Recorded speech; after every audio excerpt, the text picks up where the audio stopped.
daawadayaal halkan aanu taagannahay waa magaalada Giisan garoonka kubadda cagta waxa iga dambeeya dhalinyaro reer Soomaaliland oo ku ciyaari doonta munaasabadda 18 May oo ay soo qaban qaabiyeen dhalinyaro reer Soomaaliland oo degan magaalada Giisan sidoo kalena ay kala qayb qaadatay jaaliyadda Soomaaliland ee dalka Jarmalka waxa hadda aanu ku guda jirnaa munaasabadda furitaanka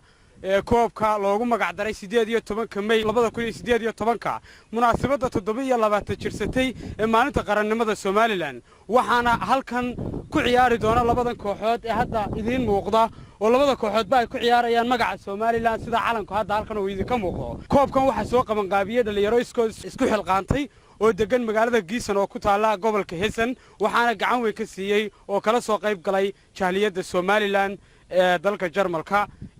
waxaana goobta ka hadlay qaybo kamid ah dhalinyarada Soomaaliland ee soo qaban qaabisay koobkan maanta loo taagan yahay in halkan la dhigo oo ay ku kala badiyaan labadan kooxood ee hortayda taagan waxa hadda ka hadli doona dhalinyaradii soo qaban qaabisay iyo guddi ku hadli doonta afka jaaliyadda Soomaaliland waxaana hadaladoodii kamid ah Assalaamu calaykum waraxmatullaahi wabarakaatu anigoo ku hadlaya gudoomiyaha guddiga dhalinyarada sportska ee magaalada Giisan oo ah magacaygu Nagiib Cabdiraxmaan Axmed Guun oo ku magac dheer guray waxaan maanta halkan ku soo qaban qaabinay xaflad aad iyo aad u qurux badan oo kamid ah 18 May xafladda qarannimada Jamhuuriyadda Soomaaliland nimankan garbahayga taagan hadayna hawshay la wadin muxuu ay kaligay noomay qabsoonteen aniguna kaligay waxa ma qabteen waxa dhamaan ku sharfan oo muxuu ahay xafladan maamuuska ee qarannimada Soomaaliland lagu weyneenayo raggan garbahayga taagan uu kamid yahay guddiga jaaliyadda guud ee Jarmalka Soomaaliland halkan maanta dadkan sportiga iyo dhalinyaradan iyo waxaan aad baan u faraxsanahay waxa weeye munaasabadii 18 May koob aanu qaban qaabinay magaaladan Giisan ee gobolka Hessen aad iyo aad baanu u wanaagsan tahay waa sida ay wada sheegeen dhamaantoodba marka hore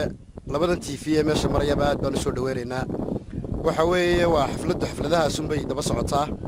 aad buu ugu mahadsan yahay walaalkay sida sharafta loo weynamadan dhamaantoodba isugu wada keenay Nagiib guray maskaxdii waxaan ay ka wada imaadeen annaguna waanu la caawinaynay marka ciyaar wanaagsan halkan ka dhacaysa qiimo leh oo ku salaysan 18 May maalinta qarannimada labada kooxoodba waa laba kooxood oo heer qaran u ciyaaraya oo dalka Jarmalka gaar ahaan gobolka Hessen magaalada Giisan ayaan ku noolnahay marka waxa weeye si sharaf labaad idinkuna noogu timaadeen aad iyo aad baan ugu faraxsanahay maanta aan ka soo qayb galno xuska sanad guurida 17aad ee qarannimada Jamhuuriyadda Soomaaliland oo aan maanta ku qabanayno magaalada Giisan ee gobolkan Hessen ariga Jarmalka taasoo aan ugu talagalay in dhalinyarada sportska ay ka qayb qaataan xafladaas oo ay aan ku dhignay koob guddiga iyo gudoomiyahana aad iyo aad baan ugu mahadcelinayaa hawshaas soo qaban qaabiyay anaguna aan ahayn garbihii ay ku duulayeen waxaanu kaga soo qayb galnay guddi ka socota jaaliyadda Soomaaliland ee dalkani Jarmalka oo cabsanay nagala joogo gudoomiyihii qaban qaabada xafladda 18 May maalinta qaran Xasan Aadan Garas ururka Sooyda iyo waliba aniga musharax xildhibaan Mustafa Xaaji Aadan Haarun nagi waxaanu leenahay hawl weyn baad qabateen adiga dhalinyaraduba 18 May ma hadda in taariikhdii iyo laga sheekeeyo iyo xuskii iyo wixii la soo maray waa in dhalinyaradana juhdi la geliyaa la tusaa isdhexgalkooda maxaan ku dhahdaa gambadha min lasqoray min sayla inta u dhaxaysa dhalinyarada in ku badan loo qabto maalmo fareed loo qabto dhaqanka loo qabto aniga oo ku hadlaya afka guddida Jamhuuriyadda Soomaaliland ama afka jaaliyadda Soomaaliland ahna xubinta guddida dhaqaalaha gudoomiyaha guddida dhaqaalaha waxaan salaamayaa dhammaan oo halkan garabkayga taagan gudoomiyihii qaban qaabada xafladda 18 May ee magaalada Frankfurt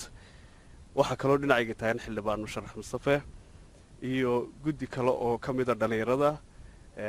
sooyo dhamaantii way salaamayaa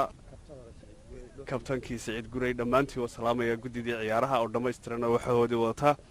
waxaan gaar ugu sii mahadnaqayaa gudoomiyaha qaban qaabadan sida weyn u qabtay naguna soo casuumay kala soo qayb galay hawsha la wadnay isaga iyo groupkiisu xafladda Mayga ayay u dabaaldegayaan ciyaartan u qabteen waxa inoo ballana oo inoo ballana 12 Frankfurt maalinta qarannimada Soomaaliland inaanu si gaar ah isheedin ku haynay oo aanu idinku nimaadno garab dhalinyaraha oo aanu u baahanahay isdhexgalkooda iyo quruxdooda iyo sharaftooda aad iyo aad maalinta waan idinku soo dhaweynayna haddaanu Frankfurt nahay